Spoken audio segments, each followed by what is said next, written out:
एक नॉर्मल परिवार एक नॉर्मल जिंदगी जीने के लिए नया घर खरीदता है। पर क्या हो अगर वही घर उनकी जिंदगी का सबसे बड़ा डर बन जाए। 1970s में स्मॉल परिवार के साथ कुछ ऐसा ही हुआ।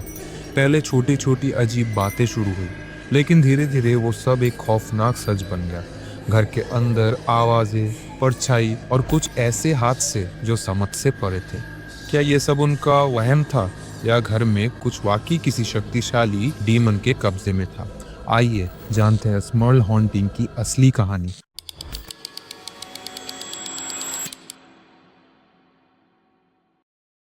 जैक और जेनेट स्मॉल एक मिडिल क्लास कैथोलिक कपल थे। जैक का माता पिता और उनके 4 बेटियां उनके साथ ही रहती थी। 1974 में उन्होंने वेस्ट पिट्सटन में पेंसिल्वेनिया के चेस स्ट्रीट पर एक पुराना डुप्लेक्स घर खरीदा।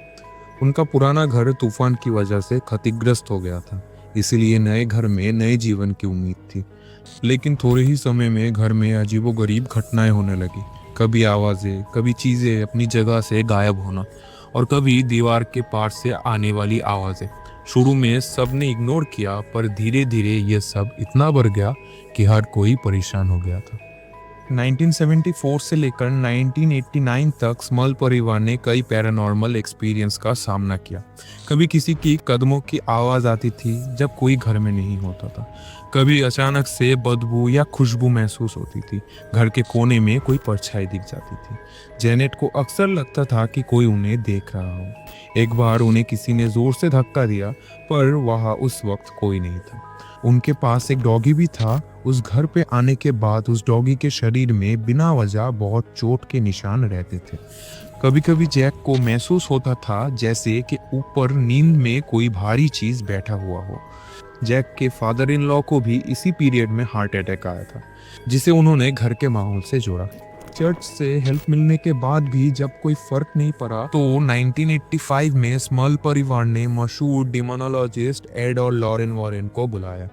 ये वही कपल था जो एमिटीविला और पैरोन फैमिली जैसे हॉन्टेड केसेस के लिए जाने जाते हैं।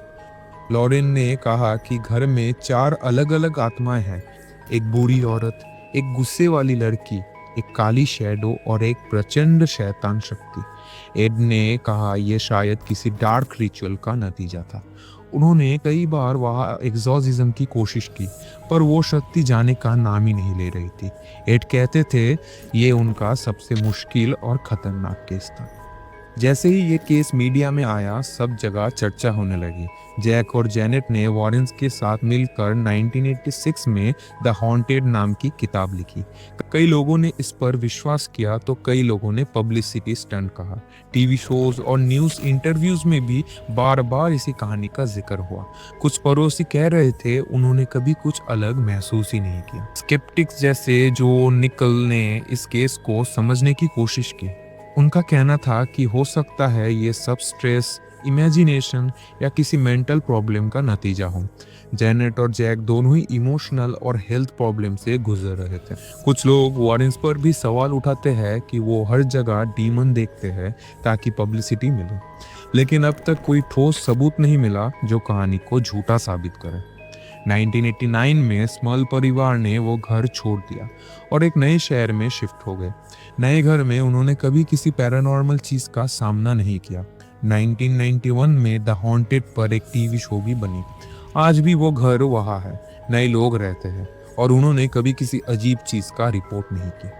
मनोविज्ञान के दृष्टिकोण से देखे तो हो सकता है कि ये सब उनके स्ट्रेस, रिलीजियस बिलीफ और इमेजिनेशन का नतीजा हो। लेकिन अगर आप पैरानॉर्मल चीजों में विश्वास रखते हैं, तो ये एक इंटेलिजेंट हॉन्टिंग थी जिसे वो शक्ति एक्टिवली रिएक्ट करती थी। वॉरेन्स के लिए ये उनका सबसे इमोशनल और अनएक्सप्लेन्ड केस था। स्मॉल हॉन्टिंग एक भूत की कहानी से ज्यादा एक परिवार के डर, उनकी हिम्मत और उनके अनुभवों की कहानी है। क्या ये सब कुछ सच था या किसी दिमाग का खेल? पर सोचिए, अगर आपके साथ ऐसा कुछ होने लगे, क्या आप समझ पाओगे कि असल में क्या हो रहा है? यदि आपको यह कहानी इंटरेस्टिंग लगी तो वीडियो को लाइक करें, कमेंट में अपना विचार बताइए और चैनल को सब्सक्राइब करना ना भूलें। मिलते हैं एक और सच्ची कहानी के साथ।